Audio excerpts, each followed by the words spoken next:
Avant même que le mot Afrique n'existe, cette terre avait déjà créé le monde. Et pourtant, on ne t'a jamais raconté son vrai nom. Reste jusqu'à la fin, car voici l'histoire que personne ne t'a jamais vraiment révélée.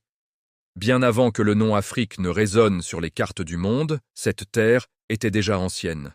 Elle avait insufflé la vie à l'humanité, dansé avec les étoiles, murmuré sa sagesse à travers ses arbres majestueux et avancé fièrement, portée par un esprit éternel.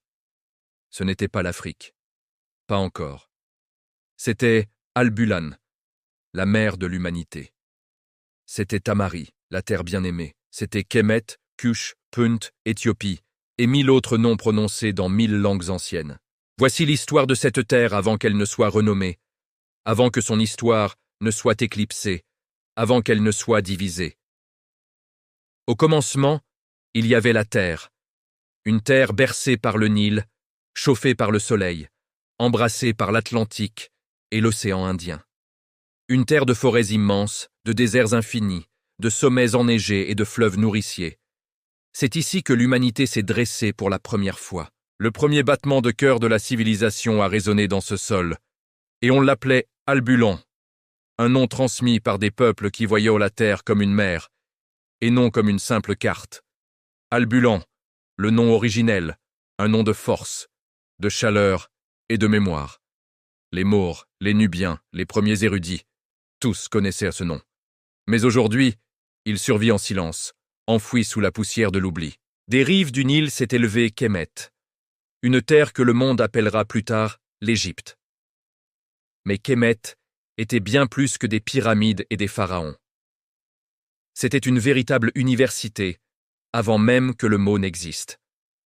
Un peuple d'ingénieurs, de médecins, de poètes et de prêtres. Ils vivaient selon Maat, le principe sacré de vérité, d'équilibre, d'ordre et de justice. Kemet a offert au monde l'écriture, la chirurgie, l'architecture et le calendrier. Ses habitants cartographiaient les étoiles bien avant les télescopes. Ils comprenaient l'âme bien avant la psychologie. Plus au sud, le royaume de Kush prospérait, puissant et fier. Ses rois ont bâti plus de 200 pyramides, et certains ont même régné sur Kemet. C'étaient les pharaons noirs, enfants du même Nil, baignés par le même soleil. À l'est se trouvait Punt, le royaume mystérieux des parfums, de l'or et de la sagesse. Les reines égyptiennes envoyèrent des navires pour commercer avec ses souverains, décrivant Punt comme une terre divine, riche et pure. Plus au nord s'est dressé Carthage, une superpuissance africaine phénicienne. Son général, Hannibal, l'un des plus grands stratèges de tous les temps, a traversé les Alpes avec des éléphants pour défier Rome.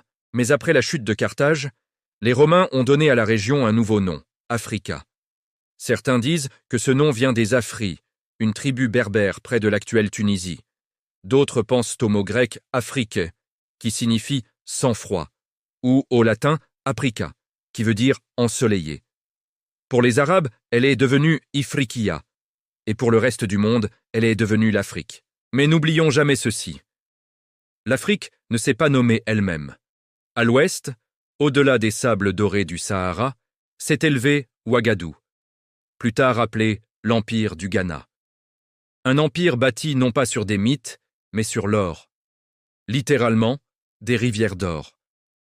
Le Ghana contrôlait le commerce du sel, de l'ivoire, de l'or et surtout du savoir. Puis est venu le Mali, sous le règne du légendaire Mansa Moussa. Son pèlerinage à la Mecque fut si grandiose qu'il a bouleversé El Prezeit, économie de toutes les villes qu'il a traversées. Son empire rayonnait de richesse et de sagesse. À Tombouctou, les bibliothèques étaient immenses. Les savants y écrivaient sur l'astronomie, la médecine, le droit et la littérature. C'était la Silicon Valley de son époque. Après le Mali, l'empire Songhai s'est élevé à son tour. Une puissance du droit, du commerce et de la connaissance. Il est resté debout jusqu'à ce que les armes étrangères et la cupidité ne le fassent tomber. Loin au sud, au-delà du fleuve Zambèze, se dressait le grand Zimbabwe. D'immenses tours de pierre, des murs complexes construits sans le moindre mortier.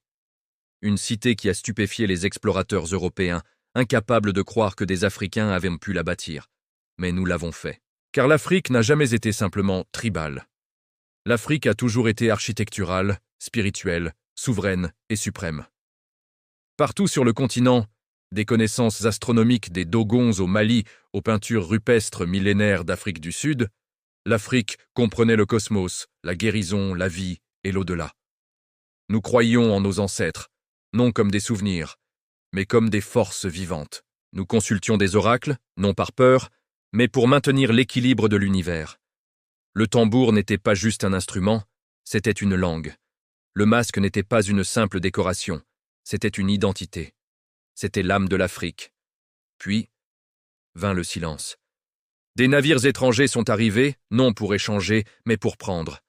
Ils sont venus pour l'or, et ils ont pris les hommes. Ils sont venus pour la terre, et ils ont pris les noms.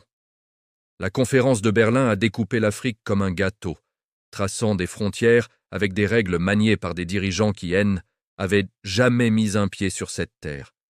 Ils ont dessiné des lignes, créé des pays, planté des drapeaux. Ils ont effacé des langues, détruit des sanctuaires, interdit des noms. Ils nous ont enseigné que l'Afrique n'était qu'obscurité, pauvreté et chaos. Mais l'Afrique n'a jamais oublié. Aujourd'hui, les enfants d'Albulan se réveillent. Ils racontent les anciennes histoires sous de nouvelles formes. Ils dansent au rythme des tambours et des drones. Ils reconstruisent ce qui fut caché, revendiquent ce qui fut perdu. Ils écrivent leur histoire dans toutes les industries du monde. Les esprits d'Albulan et des ancêtres combattent pour eux, sans relâche. La terre autrefois appelée Albulan retrouve sa voix. Et elle ne demande la permission à personne, car le monde a besoin d'entendre son histoire. Pas celle des manuels écrits dans des terres lointaines, mais celle qui vient du sol lui-même, du rythme de son peuple, de la vérité brute. L'histoire de l'Afrique n'est pas perdue, elle ne fait que commencer. Les esprits d'Albulan résonnent encore dans l'Afrique d'aujourd'hui. Oui, ils résonnent plus fort que jamais.